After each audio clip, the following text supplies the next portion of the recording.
Hello everyone. So for today's video, I'm going to be starting a new series about kind of special performances, and these are going to be performances that aren't of the artist's original songs, like there aren't the artist songs, or there's something different about them, like they're not normally what you see from K-pop songs.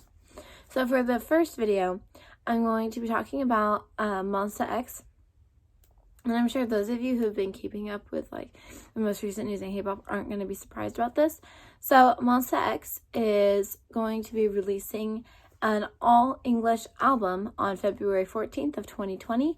And the article that I'm reviewing is about their music video for their title track, Middle of the Night, which they released on December 6th. And they released it ahead of the release of their English album.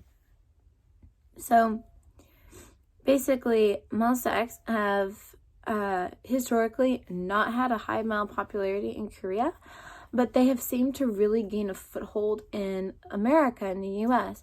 And so I think that that is one of the reasons why they're doing an English album. I also think, so MONSTA X recently lost one of their members for unknown reasons. No one's officially sure why exactly, but he left the group, and so they are struggling to kind of deal with the repercussions of that. And so I think that they're releasing an English album to solidify their foothold in the US, and also to kind of help make up for the popularity they would lose from losing one of their members. So I think that, so whether I think this will become a trend and what I think this has effect for the K-pop music business, I think it will become sort of a trend, if that makes sense.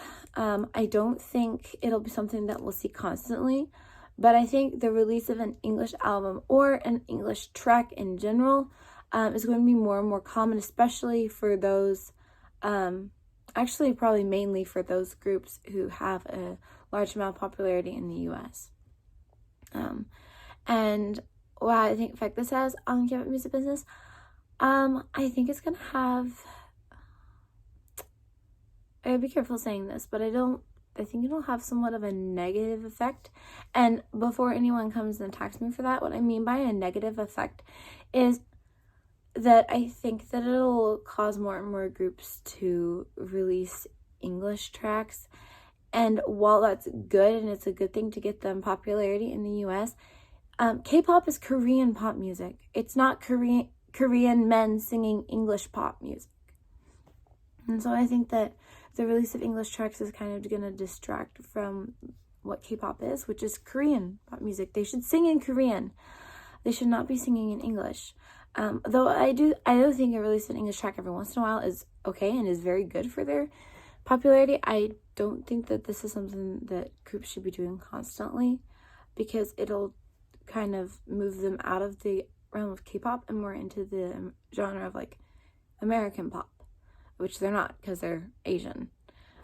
So anyway, that was a bit longer than I had anticipated. I probably gave a bit too many of my opinions on this one, but that's how it is. So thank you all for watching, and I'll see you guys all next week.